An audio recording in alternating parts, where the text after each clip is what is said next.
My name is Curtis, and I make games. Kinda.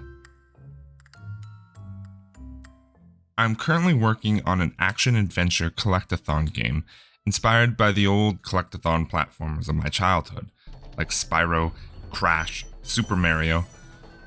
This will be my first commercial release, and it's called Rawshire The Last Hatchling. The last 8 months have been quite busy. I find making devlogs and videos quite time consuming and challenging. Between getting married, starting a new job, traveling the world for work, it's been difficult to find the time for anything, let alone more devlogs. However, I have been able to make some updates to the game, and I'm excited to show you, so let's get into it.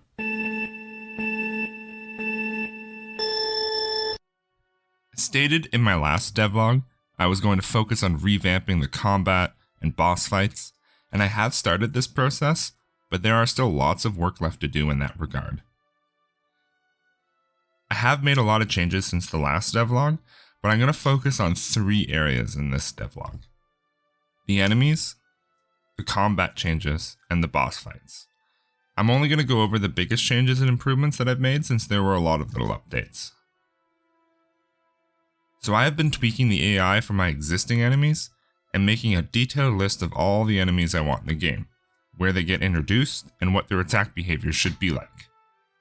I'm going to go through that list of enemies and quickly go through where I am with each one. The first enemy is a simple chase enemy.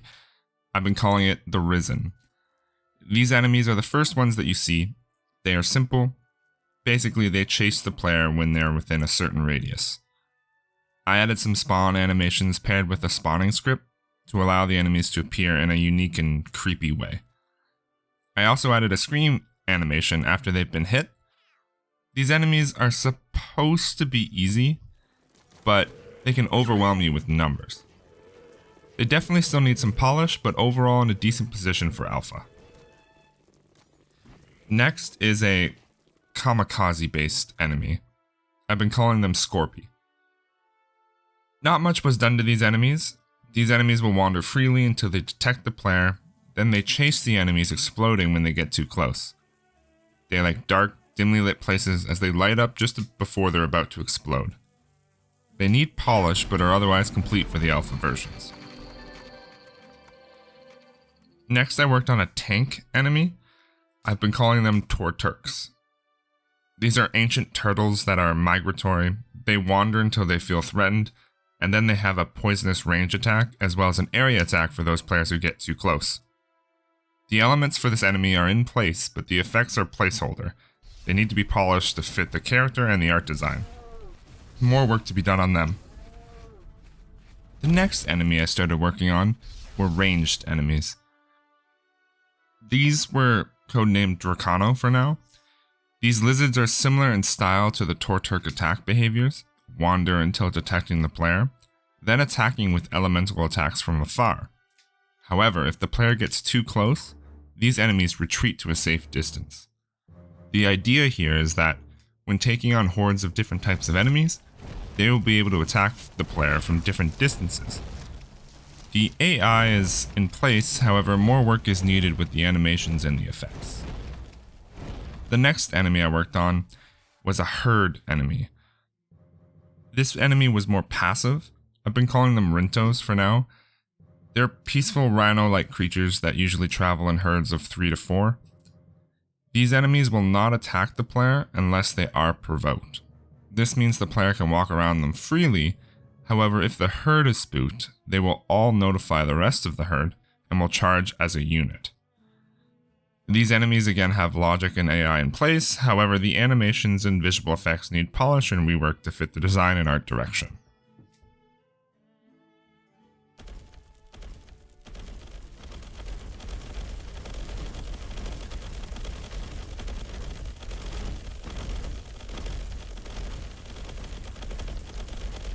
The final enemy that I worked on was an underwater enemy. There will be more underwater enemies and also flying enemies, but for now this was my first attempt at an underwater enemy. I've been calling them Necruzo. These are docile jellyfish enemies. They add a sense of wonder to the underwater areas in Rawshire.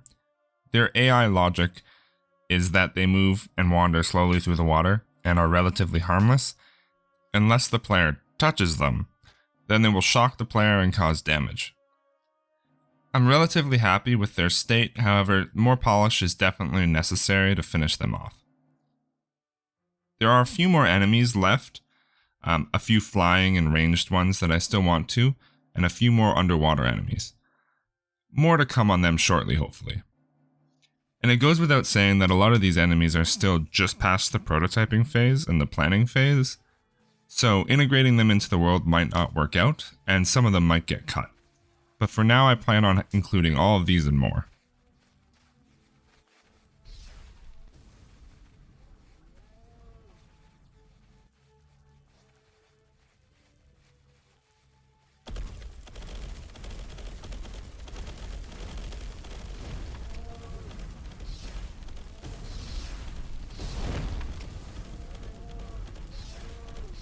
Also, on the topic of creatures, I added some more wildlife to the levels within Rawshire. I want the levels in Rawshire to feel unique and alive, and I want them to contain simple creatures that increase the immersiveness when traveling and exploring through the levels.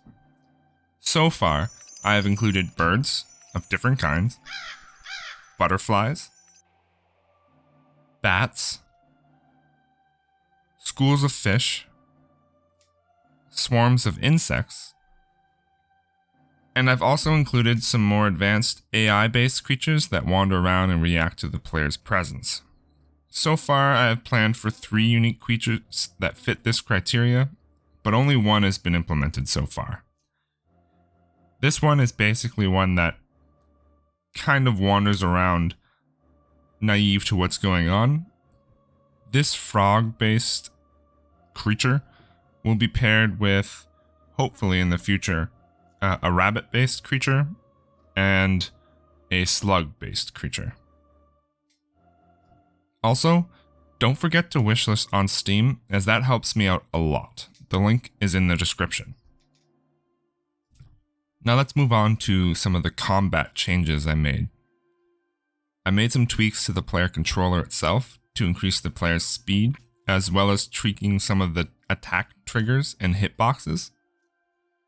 Overall, the player combat system is quite simple. It has 1 melee attack and 2 fire-based attacks, a fireball and a flamethrower.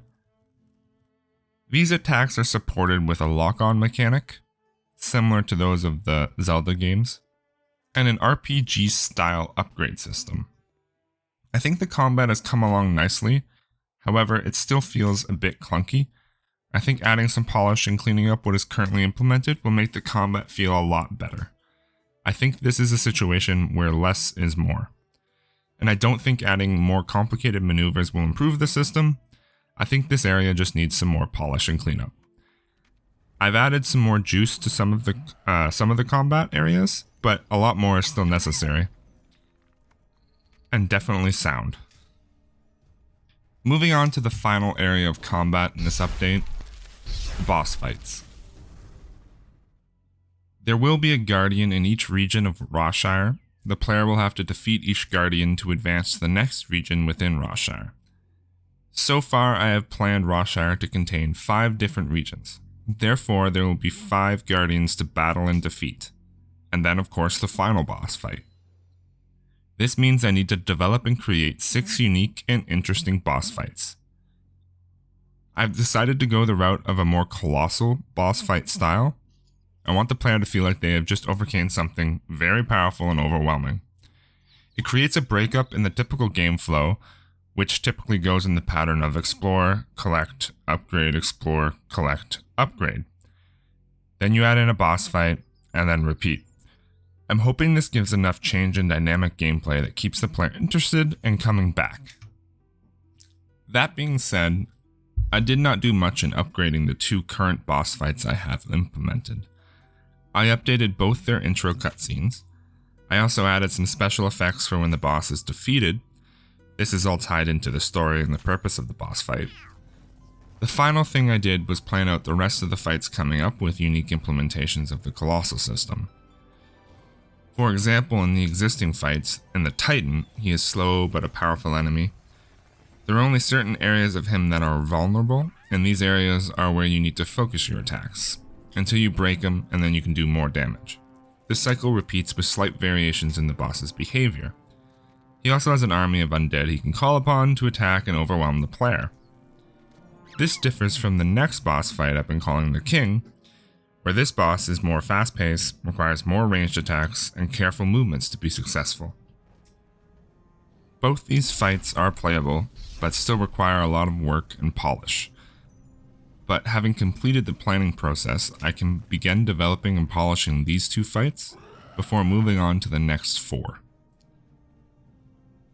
The importance of these two fights, and most specifically the first one, is that they need to solidify the boss fight mechanic to ensure that the player has a solid foundation to grow from and implement new challenges for the next boss fights. The worst case scenario would be that the boss fights are not challenging and they end up being tedious. These fights need to force the player to use the skills they've acquired so far, challenge the player, mix up the gameplay flow, and be rewarding. So, needless to say, there's still work to be done. Don't forget to like and subscribe. Thanks for watching. Keep making games. Cheers.